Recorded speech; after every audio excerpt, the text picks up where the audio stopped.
Number 1 PM किसान राशि 6000 रु बढ़ी एवं 12000 टंका जानतु कौन कहले अर्थमंत्री। जदि आपण निजे वृत्ति अनुसायी जड़े कृषक किंबा आपणकर परिवार कई जड़े सीधासलख चाष कार्य जड़ित तेबे यही खबर आपणक पई उपयोगी। शनिवार दिन कृषक प्रतिनिधि माने बजेट पूर्व अर्थमंत्री निर्मला सीतारामन सह अनेक गुरुत्वपूर्ण प्रसंग उपरे आलोचना करथिले। अर्थमंत्री सह वार्तालाप कृषक प्रतिनिधि माने सस्ता दीर्घ मियादी ऋण जगाइबा, कम टिकस लागू करने और पीएम किसान सम्मान निधिर परिमाण को 2 गुणा करने सरकार को निवेदन करिसेंति। कृषकों प्रतिनिधि सह 2 घंटार दीर्घ कथबार्ता पर कृषि क्षेत्र में अनेक आह्वान समाधान पर प्रस्ताव गुड़िक विस्तृत भाव में आलोचना करा जायतिला। नंबर 2 शनिवार दिन जाउतिले दुई सांग जनक आखि आगे चलीगले आउ जड़े दिगपहांडी ब्रह्मपुर 17 नंबर राजपथ में गकर्णपुर ग्राम निकट में शनिवार अपराह दुर्घटना घटी। पिकअप भ्यान धक्का ब्रह्मपुर सदर थाना रोई गाँव स्कूटी चालक संतोष सेठी चिकित्सा स्वाधीनता अवस्था मृत्यु घटी। दिगपहांडी पुलिस थाना मामला अनुଯାयी रविवार सकाळे मृतदेह जबत कर व्यवच्छेद कराइबा परे परिवार लोकंकु हस्तांतर करिसेंति। उभयंकु उद्धार पर दिगपहांडी गोष्ठी स्वास्थ्य केन्द्र में भर्ती करा जायतिला। प्राथमिक चिकित्सा अवस्था संकटात्मक थिबारु उभयंक ब्रह्मपुर बड़ डाक्तरखाना को स्थानांतरित करा जायतिला। सेठारे चिकित्सा अवस्था संतोषंकर मृत्यु घटिला।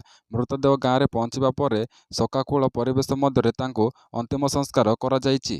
नंबर 3 कांग्रेस करिबो बड़ परिवर्तन। यूपी भली सबु राज्य में 28 डिसेम्बर कांग्रेस यार 140तम स्थापना दिवस पालन करने जाउछि। सूचना अनुसार दलर अध्यक्षों द्वारा राज्य यूनिट रे बड़ परिवर्तन करा जाय पारे।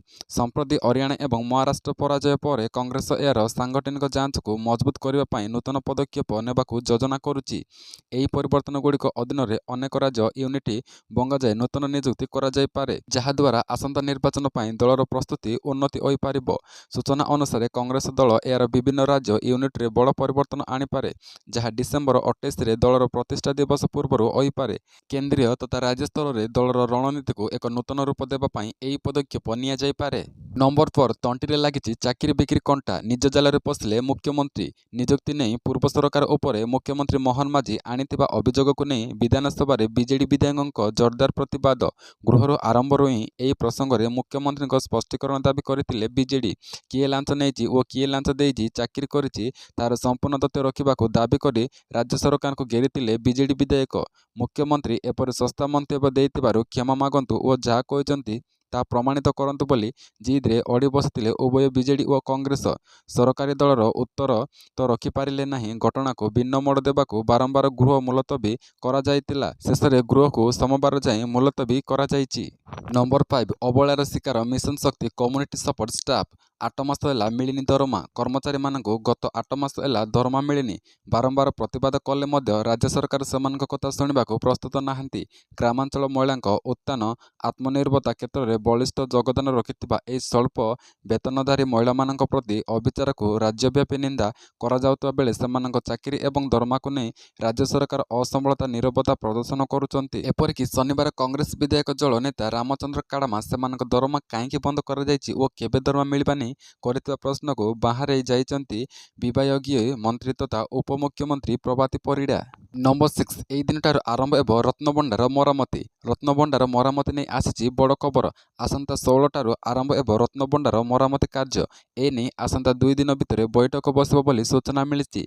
दिन को 5 घंटा मरामती एवं गत जुलाई रे श्रीमंदिर रत्नभंडार जांच पाई खोला जाइथिला। समस्त अलंकार सिंधुक नहीं श्रीमंदिर रे रखा जाइथिबा अस्थानीय स्ट्रंग रूम रे रखा जाइछि, किंतु ए पर्यंत रत्नभंडार मरामती काम आरंभ होई नाही। पूर्वर कार्तिक मास पर रत्नभंडार मरामती कराजिबो बोली कुआ जाइतिला। नंबर 7 प्रभात विश्वाल बनाम नयन महांती। रेलमंत्री अश्विन वैष्णव शनिवार कटक रेल स्टेशन द्वितीय प्रवेश पथ को उद्घाटन करिसेंति। एही उद्घाटन सभारे बीजेपी नेता तथा विधायक स्वाभाविक विश्वाल कहिसेंति तांको बापा डॉक्टर प्रभात रंजन विश्वाल उद्यम क्रमे राजपथ को रेल स्टेशन संजोग पाई जमी अधिग्रहण संभव होइतिला। डॉक्टर विशाल निरंतर भाव एमपी भर्तृहरि महतांक सह जोगाजोग करी अधिग्रहित एबाकू थिबा जमीर मालिकंकु बुझाई एही महत्व कार्य करिपारंती। सह नवीन पट्टनायक जमी अधिग्रहण पाई आवश्यक मोटा अंकर अर्थ जगाई देइतिले। सभिंक एभली कथारे तांको समर्थक माने करताळे देई महलंकु उष्म करि देइतिले। ନମ୍ବର 8 ଚୋରମାନେ ପ୍ଲାନିଂ କରି ମନ୍ଦିରରେ ପଶିଥିଲେ ହେଲେ ସବୁ ପ୍ଲାନ୍ ଫେଲ୍ ମାରିଗଲା। ରାତି ପ୍ରାୟ 12:30ଟା ହେବ। ଗାଁରେ ଜୈନିକ ବ୍ୟକ୍ତିଙ୍କ ଘର ବାହାରେ ଆସିଥିଲେ। ହଠାତ୍ ମନ୍ଦିର ଉପରେ ନଜର ପଡ଼ିବାରୁ ମନ୍ଦିର ଭିତରକୁ କେହି ପଶୁଥିବାର ଦେଖିଥିଲେ। ଏତେ ବିଳମ୍ବିତ ରାତିରେ କିଏ ବା ମନ୍ଦିରକୁ ପଶୁଛି ବୋଲି ମନରେ ସନ୍ଦେହ ହେଲା। ତେଣୁ ପାଟି କରି ଚିଲ୍ଲାଇଥିଲେ ଉକ୍ତ ବ୍ୟକ୍ତି, ଏତେ ରାତିରେ ମନ୍ଦିରରେ କିଏ ବା ପଶିବ? ଚୋରମାନେ ପ୍ଲାନିଂ କରି ମନ୍ଦିରରେ ପଶିଥିଲେ କିନ୍ତୁ ଚୋରଙ୍କର ସବୁ ପ୍ଲାନ୍ ଫେଲ୍ ମାରିଗଲା। ଗାଁ ଲୋକଙ୍କ ଆବୁଳରେ ପଡ଼ି ନିଜ ବାଇକ୍କୁ ଛାଡ଼ି ଫେରାର ମାରିଥିଲେ ଲୁଟେରା। ଆଉ ବାଇକ୍ରେ ଥିବା ଏକ ବ୍ୟାଗକୁ ଜବତ କରିଛନ୍ତି ଗାଁ ଲୋକେ, ଯେଉଁଥିରେ ଅନ୍ୟ ମନ୍ଦିରର ଠାକୁରଙ୍କ ସୁନା ଗହଣା ଥିବା ଜଣାପଡ଼ିଛି। ନମ୍ବର 9 ସାବଧାନ, ଭାରତୀୟ ଯୁବକମାନଙ୍କ ମଧ୍ୟରେ ବଢ଼ୁଛି ବ୍ରେନ୍ ଷ୍ଟ୍ରୋକ୍ର ବିପଦ।